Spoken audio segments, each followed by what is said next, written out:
First heading 6th question. Okay, ಈಗ ಒಂದು equation ಕೊಟ್ಟಿದ್ದಾನೆ, ಅದು ಕ್ವಾಡ್ರಾಟಿಕ್ ಈಕ್ವೇಶನ್ ಹೌದಾ ಇಲ್ಲ ಅಂತ ಹೇಳ್ಬೇಕು. ಓಕೆ, ಈಗ ನೋಡ್ರಿ ಇಲ್ಲಿ ಏನ್ ಕೊಟ್ಟಿದ್ದಾನೆ, x² + 3x + 1 ಅಂತ ಕೊಟ್ಟಿದ್ದಾನೆ. ಇದು ನೋಡಿದ್ರೆ a - b whole square type ಇದೆನಾ, a - b ಹೋಲ್ ಸ್ಕ್ವೇರ್ ಅಂದ್ರೆ ಏನ್ ಬರೀಬಹುದು, a² - 2ab + b² ಅಂತ ಬರೀತೀವಿ. ಹೌದಾ, a² - 2ab + b² ಅಂತ ಬರ್ದ್ವಿ. ಈಗ x² + 3x + 1 = x², 2 × 2 = 4x, 2² ಎಷ್ಟು 4. ಓಕೆ, ಈಗ ಎಲ್ಲ ಒಂದ್ ಸೈಡ್ ತಗೊಂಬರೋಣ. x² + x² ಈ ಕಡೆ ಬಂದ್ರೆ -x² ಆಯ್ತು.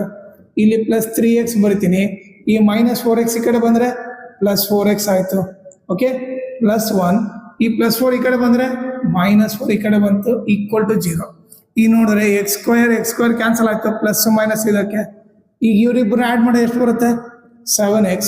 ಓಕೆ, ಇವರಿಬ್ಬರು ಸಾಲ್ವ್ ಮಾಡಿದ್ರೆ ಗ್ರೇಟರ್ ನಂಬರ್ಸ್ ಏನಾಗ್ತೀನಿ, 4 ಅಲ್ಲಿ 1 ಹೋದ್ರೆ 3 = 0.